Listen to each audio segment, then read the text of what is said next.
Hello again, welcome back to the Kay Burley Show. New research shows that almost half of Brits are stockpiling goods in their own home in preparation for a no-deal Brexit.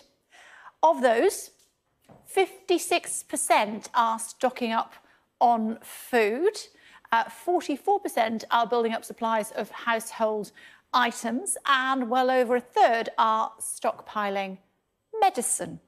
Joined by CEO of anti-Brexit group Best for Britain, Naomi Smith, and reporter for Guido Fawkes, Tom Harwood. Hello to you both. Tom, I normally start ladies first, but Tom, I'm going to come to you. How much have you started stockpiling? I haven't stockpiled a thing, and I think what's quite curious about this research is neither has anyone that I know. I think that 40% number is startlingly high. I'm not sure of any of the actual academic basis of this research, but whatever it is, this is clearly more scare stories. We know for a fact that we're planning and will be ready in terms of what's going to happen on the 31st of October.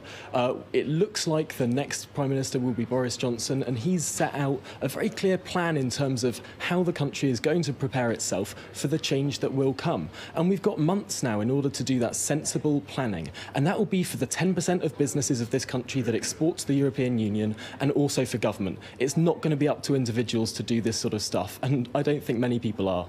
Naomi, it's just scaremongering.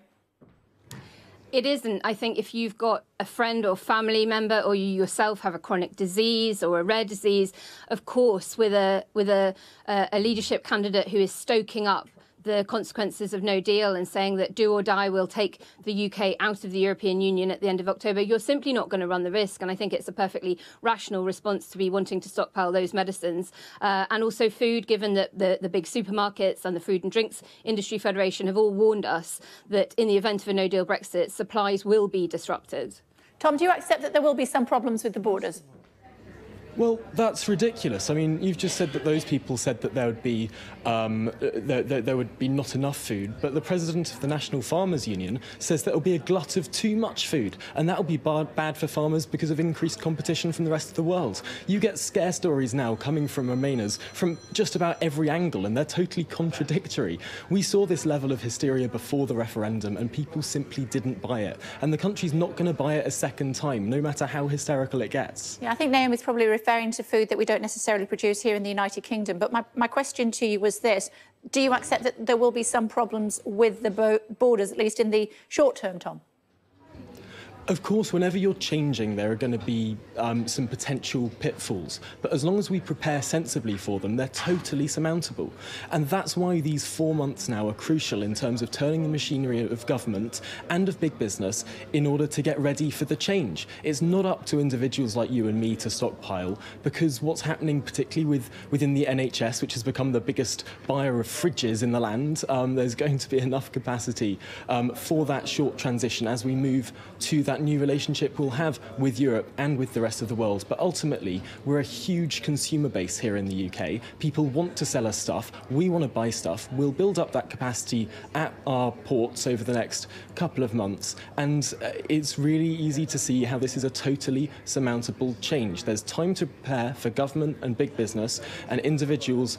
As long as we get that right government in place, those people who believe in this project, those people that are committed to delivering it, there's no reason why there should be any large-scale disruption at all. OK. Naomi, I mean, Matt Hancock, the Health Secretary, admits that he's bought more fridges than some of his colleagues have ovens. And the government has been planning for 3 years for a no-deal Brexit, if you will. So we're in pretty good shape, aren't we? Well, the fact is that we've spent over £4 billion on no-deal planning, while the NHS is on its knees. The amount of money that's had to go into it is just incredible at a time when we could and should be spending it on far more important things. I think what we've got to remember is that no deal in particular hurts the most vulnerable people first and worst. But frankly, so does any kind of Brexit. And Tom referred to it as pitfalls. Well, whether it's pitfalls or major disruptions, Brexit in any shape or form does have some of that, whereas staying in the EU on our current deal doesn't at all. So really, I think it's time for our politicians to get real and think about stopping Brexit and focusing on the issues that really matter and avoiding any kind of disruption, be it large or small. Tom? Remainers can't make up their minds in terms of what no deal is supposed to harm, who it's supposed to harm, how it's supposed to harm them.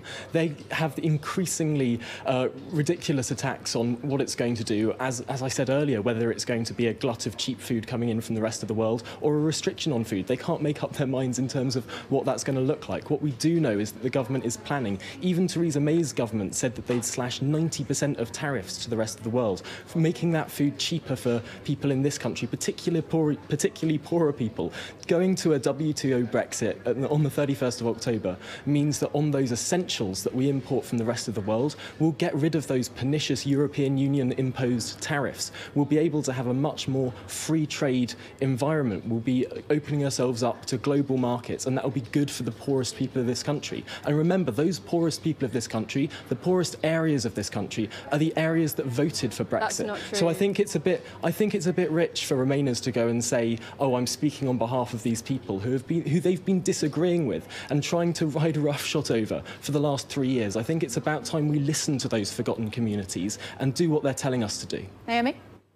That's not true at all. I think that it's desperately disingenuous for Leavers to paint the poorest as those who voted leave. It's not true. There were an enormous number of people who voted to stay in the EU who come from less privileged backgrounds than the elitists who are essentially the Brexit zealots that we've got now, who aren't just satisfied with returning us to blue passports. They seem to want to return us to ration books now as well. It's simply unacceptable that we're even having this debate in 2019 in modern Britain. We shouldn't be having to be worried at all about no-deal Brexit or a Brexit that is hard or soft and may or may not cause disruption to absolutely critical things such as medicine and food. You know, we're not a third world country. We're a major economy, and we shouldn't be having these distractions. We should be getting on with fixing issues like our housing crisis, the NHS, the issues that really matter to the most vulnerable in our society, not whether or not, you know, we're trading on certain terms with our nearest neighbours in Europe.